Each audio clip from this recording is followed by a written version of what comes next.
ಬಿರಾದರ್ ಸಾಹೇಬ್ರ ನಮಸ್ಕಾರ ರೀ. ನಮಸ್ಕಾರ ಸರ್. ನಮಸ್ಕಾರ ರೀ. ನೀವು ಧರ್ಮಣ್ಣ ಬಿರಾದರ್ ಅಂದ್ರಲ್ರಿ ಅಣ್ಣ? ಎಕ್ಕನಗುತ್ತಿ. ಇಕ್ಕನಗುತ್ತಿ ಸರ್. ಇಕ್ಕನಗುತ್ತಿ ಸಿಂದಗಿ ತಾಲೂಕು ವಿಜಯಪುರ ಜಿಲ್ಲಾ ರೀ. ವಿಜಯಪುರ ಜಿಲ್ಲಾ. ಅಣ್ಣರ ಕೂಬಾ ಸಾಯಿಲ್ ಕಂಡೀಷನರ್ ಯಾವಾಗ ಹಿಡಿದು ಉಪಯೋಗಿಸ್ಲತ್ತೀರಿ? ನಾ 2 ವರ್ಷದಿಂದ ಉಪಯೋಗಿಸ್ಲತ್ತೀನ್ರಿ. ಹ್ಞೂನ್ರಿ.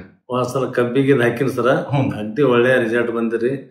ಬಂದ್ ಮಂದಿ ಎಲ್ಲ ರೋಗ ಕೆಂಪು ರೋಗದ ಮಗ್ಲಾನ್ ಹೊಲಕ್ ಬಂದಿತ್ತು, ನಮ್ಮ ಹೊಲಕ್ ಬಂದಿಲ್ರಿ. ಒಟ್ಟ ಬಂದಿಲ್ರಿ. ಒಂದ್ ಕಬ್ಬು ಗಣಿಗೆ 3 ಕಟ್ ಆಗ್ಯದ್ರಿ. 3 ಕಟ್ ಒಂದ್ 50 ಟನ್ 4 ಫುಟ್ ಸಾಲ್ರಿ. 4 ಫುಟ್ ಸಾಲ ಮಂದಿ ಎಲ್ಲ ಬೈಲಿಕ್ಕತ್ರ 4 ಫುಟ್ ಸಾಲ ಹೊಂಡಲ್ಲ ಅಂತೇಳಿ. ಅದಕ್ಕೆ ನಾನು ನೋಡಮ್ ಅಂತೇಳಿ ಗೊಬ್ಬರ ವಿಡಿಯೋ ನೋಡಿದಾಗ ನೋಡಮ್ ಇದು ಮಾಡಬೇಕಂತೇಳಿ ನಾನು ವಿಡಿಯೋ ಮುಖಾಂತರ ನಿಮ್ಮನ್ನ ಸಂಪರ್ಕ ಮಾಡಿದ್ದೆ ಸರ್. ಒಳ್ಳೆ ರಿಸಲ್ಟ್ ಬಂದದ್ರಿ. 50 ಟನ್ ತೆಗ್ದಿರಿ? 50 ಟನ್ ತೆಗ್ದೇನ್ರಿ. 40 ಟನ್ನೇ ಆತಿತ್ತು ನಂದು. ಒಟ್ಟು ಹೊಲ ಎಂದು ಮಾಡಿದ್ರು 40 ಟನ್ನೇ ಆತಿತ್ತು. ಎಷ್ಟು ಚೀಲ ಉಪಯೋಗಿಸಿದ್ರಿ ಆ ಟೈಮ್? ನಾವು ಉಪಯೋಗಿಸೋದು 10 ಚೀಲ ರೀ. 2 ಎಕರೆ 10 ಚೀಲ ಉಪಯೋಗಿಸಿನ್ರಿ. 2 ಎಕರೆಗೆ 10 ಚೀಲ. ನಮ್ ರೆಕಮೆಂಡೇಶನ್ 16 ಚೀಲ 1 ಎಕರೆಗೆ 15 ಚೀಲ ಹೇಳಿದ್ರಿ. ನಾವ್ ಮಾಡೋದು ಹಾಕ್ಬೇಕಾದ್ರೆ ಬಹಳ ಹಾಕೋದಾಗಿಲ್ರಿ ನನಗೆ. ಇದ್ರು ಒಟ್ಟು ಒಳ್ಳೇದಾಗ್ಯದ್ರಿ. ಓಕೆ. ಅದಾಗಣ ಈಗ ಮತ್ತೆ ಕಬ್ಬಿಗೆ ಒಯ್ದೇನ್ರಿ. 25 ಚೀಲ ಒಯ್ದೇನ್ ನಿಮ್ ಬತ್ತಾಕ. ಈಗ 16 ಚೀಲ ಹೇಳಿರಿ ಸರ್. 2ನೇ ಕಟ್ಟಾಗ 16 ಚೀಲ ಹೇಳಿರಿ. ಈಗ ನಾನು 9 ಚೀಲ ಹಾಕೇನ್ರಿ. ಇನ್ನ 6 ಚೀಲ ಹಾಕ್ಬೇಕ್ರಿ. ಮತ್ ಇದು ಬಿಟ್ಟು ಮತ್ತೇನ್ ಮಾಡಿರಿ? ಉಳ್ಳಾಗಡ್ಡಿ ಮಾಡೇನ್ರಿ. ಉಳ್ಳಾಗಡ್ಡಿ 1 ಎಕರೆಕ 9 ಚೀಲ ಹಾಕೇನ್ರಿ. 9 ಚೀಲ. 9 ಚೀಲ ರಾಶಿ ಹೋಗದ್ರಿ? ರಾಶಿ ಬಂದಾರಿ. ಇನ್ನೊಂದ್ 15 ಬರ್ತಾರ. ಬಿರಾದರ್ ಸಾಹೇಬ್ರಿ, ನನಗೆ ಇನ್ನೊಂದ್ ಕೇಳಿದ್ರ ನಿಮ್ ಖರ್ಚು ಹೆಂಗ ಅನಿಸ್ತದ? ಖರ್ಚು ಅದಕ್ಕಿಂತ ಒಳ್ಳೇದ್ರಿ. ಮತ್ತೆ ಹೊಲ ಜಮೀನು ಉಳಿತಾಯ ಆಗ್ತಲ್ರಿ. ಉಳಿತಾಯ ಸಂಬಂಧ ಇದು ನಾವ್ ಇದೇ ಮಾಡ್ಬೇಕಂತ ಅನಿಸ್ತಾರ. ನೆಲ ಮಿದು ಆತ ಬಾಳ. ಅಗ್ದಿ ಬೆಣ್ಣೆ ಹಂಗ ಆತರಿ ಮಿದುವ. ಅಗ್ದಿ ಕಲ್ಲಿದ್ರು ಸ್ವಲ್ಪ ಬೆಣ್ಣೆ ಹಂಗ ಇರ್ತಾರೆ. ಮಿದು ಆತ ಅಗ್ದಿ. ನೀರ್ ಹೆಂಗ ಹತ್ತಾಗತ್ತದ್ರಿ ಬಿರಾದರ್? ನೀರ್ ತೋತಾರೆ. ಅಂದ್ರ ಕಮ್ ಹತ್ತೈತೋ ಕೆಮಿಕಲ್? ಇಲ್ಲ, ಈಗ ಮಿದು ಇರ್ದಾಗ ಸ್ವಲ್ಪ ನೀರ್ ಕಮ್ಮಿನೇ ತೋತಾರಿ. ಜಾಸ್ತಿ ತೊಳಲ್ರಿ. ಅಗ್ದಿ ಮಿದು ಇರ್ತಲ್ಲ ಹೊಲ ಇಟ್ರೆ ಅಗ್ದಿ ಮಿದು ಹತ್ತಾರಿ. ಮತ್ತೊಂದು ಗೊಬ್ಬರ ಹಾಕಿದ್ರೆ ಕಲ್ ಮೇಲೆ ಇಟ್ಟಂಗ ಆಗ್ತರಿ. ಕಲ್ ಆದಂಗ ಆಗ್ತದೆ. ನಮ್ ಗೊಬ್ಬರ ಕೂಬಾ ಸಾಯಿಲ್ ಕಂಡೀಷನ್ ಹಾಕಿದ್ರೆ ಮೆತ್ತಗಾಗಿ. ನೀವು ಅಣ್ಣರ ನೀವು ಬೇರೆ ರೈತರಿಗೆ ಏನ್ ಹೇಳ್ತೀರಿ? ಕೂಬಾ ಸಾಯಿಲ್ ಹಾಕ್ರಿ, ಒಳ್ಳೇದಾತ, ಚಲೋ ಬೆಳಿ ಬರ್ತದ ಅಂತ ಹೇಳ್ತೀವ್ರಿ. ನೀವು ಒಳ್ಳೇದಾತ ಅಂತ ಹೇಳ್ರಿ. ನಾವು ಹಾಕಿವ್ರಿ. ನಮ್ಗೆ ಮತ್ತ ಇದೇ ಹಾಕಂಗೆ ಅದ.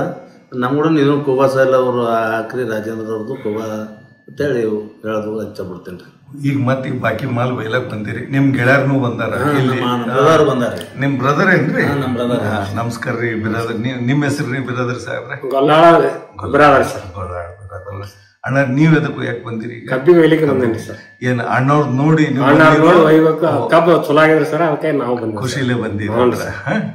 ಮಾಡ್ರಿ ಫಸ್ಟ್ ಸರ್, ಅದೇ ಮಾಡ್ಬೇಕ್ರ ಮಾಡ್ರಿ. ನಿಮ್ನ ನಿಮ್ಗೆ ಏನ್ ಡಿಟೇಲ್ ಎಲ್ಲ ಕೊಟ್ಟಿದ್ ಮಾಹಿತಿ ಎಲ್ಲ ಹೇಳಿಕೊಟ್ರಿ. ನಿಮ್ಗೆ ಏನ್ ಪ್ರಶ್ನೆ ಇದ್ರು ಫೋನ್ ಮಾಡ್ರಿ ಅಣ್ಣ, ನಿಮ್ಗೆ ಹೇಳ್ಕೊಡ್ತೇನೆ. Okay sir.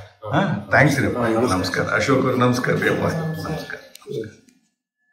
ಭಾರತದ ನೆಲ ನನ್ನ ತಾಯಿ ಭೂದೇವಿ, ನಿನ್ನ ಪ್ರಾರ್ಥಿಸುತ್ತೇವೆ.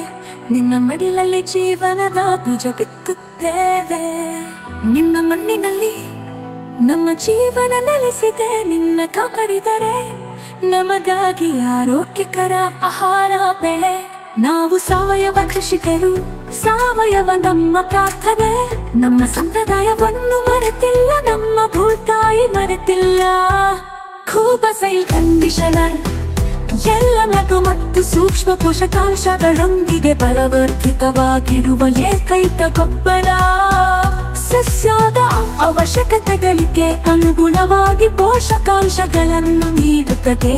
ವಿಸ್ತೃತ ಜೀವಿತಾವಧಿ ಹೊಂದಿದೆ. ತೇವಾಂಶವನ್ನು ಸಂಗ್ರಹಿಸಿ ನೀರಿನ ಕೊರತೆಯಲ್ಲಿಯೂ ತಾಪಮಾನ ಹೆಚ್ಚಾದರೂ ಹಸಿರು ಬೆಳೆಯ ಚೈತನ್ಯವನ್ನು ನೀಡುವ ಜೀವಧಾರೆ.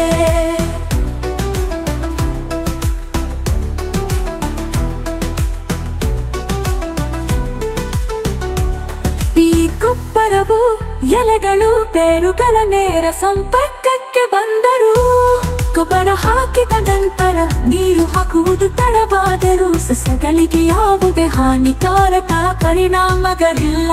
ಆರೋಗ್ಯಕರ ಮಣ್ಣು ಆರೋಗ್ಯಕರ ಸಸ್ಯದ ಆಧಾರವಾಗಿದೆ.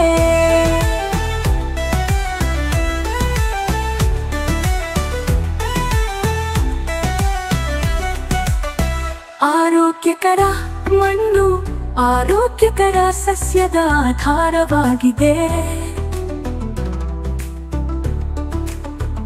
ಆರೋಗ್ಯಕರ ಸಸ್ಯವು ಹವಾಮಾನ ಬದಲಾವಣೆಗಳು, ಕೀಟಗಳು ಮತ್ತು ರೋಗಗಳ ಸಂದರ್ಭದಲ್ಲಿ ತನ್ನನ್ನು ತಾನೇ ರಕ್ಷಿಸಿಕೊಳ್ಳುವ ಸಾಮರ್ಥ್ಯವನ್ನು ಹೊಂದಿದೆ. ಕೂಬಸೈಲ್ ಕಂಡೀಷನರ್ ಯಾವುದೇ ಮಣ್ಣು, ನೀರು ಅಥವಾ ಹವಾಮಾನಕ್ಕೆ ಸೂಕ್ತ. ಎಲ್ಲ ಬೆಳೆಗಳಿಗೆ ವೆಚ್ಚ ಪರಿಣಾಮಕಾರಿ ಸಾವಯವ ಕೃಷಿ. ಬೇರೆ ಯಾವುದೇ ಗೊಬ್ಬರ ಬೇಕಿಲ್ಲ. ಕೂಬಸೈಲ್ ಬೂಸ್ಟರ್ ಬೀಜ ಸಂಸ್ಕರಣೆ, ಬೇರುಗಳ ಸುರಕ್ಷತೆ ಮತ್ತು ಬೆಳವಣಿಗೆಗೆ. ಕೂಬಾ ಮೋಟರ್ ಕಡಿಮೆ ಬೆಳಕಿನಲ್ಲಿ ಉಳಿಯುತ್ತೆ ಬೆಳವಣಿಗೆಯ ಸಹಕಾರ. ಹೂ ಬಿಡುವಿಕೆ, ಹೂ ಮತ್ತು ಹಣ್ಣು ಇಳುವರಿಯನ್ನು ಹೆಚ್ಚಿಸಲು. ನ್ಯಾಚುರಲ್ ಹಾರ್ಟಿಕಲ್ಚರ್ ಆಯಿಲ್ ನಮ್ಮ ಊಟಕ್ಕೆ ವಿಷವಲ್ಲ, ಗಿಡಮರಗಳಿಗೆ ಅಥವಾ ಅದರ ಹಣ್ಣುಗಳಿಗೆ ಎಂದಿಗೂ ವಿಷವಲ್ಲ. ನೈಸರ್ಗಿಕ ಕೀಟರೋಗ ತಡೆಗಟ್ಟುವ ಸಹಾಯಕ. ಇದಕ್ಕೆ ಜೊತೆಯಾಗಿ ಕೀಟರೋಗ ತಡೆಯಲು ಒಡನಾಡಿ ಸಸ್ಯಗಳನ್ನು ಬಳಸಿ. ಈ ಪರಿಸರ ನಮ್ಮ ಸ್ನೇಹಿತ, ನಮ್ಮ ಪೂರ್ವಜರ ಬುದ್ಧಿವಂತಿಕೆ. ಪರಿಸರ ಸ್ನೇಹಿಯಾಗಿರುವುದು ಎಂದರೆ ನಿಮ್ಮ ಪ್ರಯೋಜನಕ್ಕಾಗಿ ಪ್ರಕೃತಿಯನ್ನು ಬಳಸುವುದು, ಹಾಗೆಯೇ ಕೃಷಿ ವೆಚ್ಚವನ್ನು ಕಡಿಮೆ ಮಾಡುವುದು. ಆರೋಗ್ಯಕರ ಪೌಷ್ಟಿಕ ಆಹಾರವನ್ನು ಒದಗಿಸಿ ಅನ್ನದಾತ ಎಂಬ ಹೆಸರನ್ನು ಶ್ರೀಮಂತಗೊಳಿಸಿ. ಭೂದೇವಿ ಮಡಿಲಲ್ಲಿ ಭಾರತವು ಜಗತ್ತಿಗೆ ಆದರ್ಶವಾಗಲಿ. ಭೂದೇವಿಯ ಮಡಿಲಲ್ಲಿ ಸಾವಯವ ಕೃಷಿಯ ಪರಂಪರೆಯ ಬೆಳೆಯಲಿ.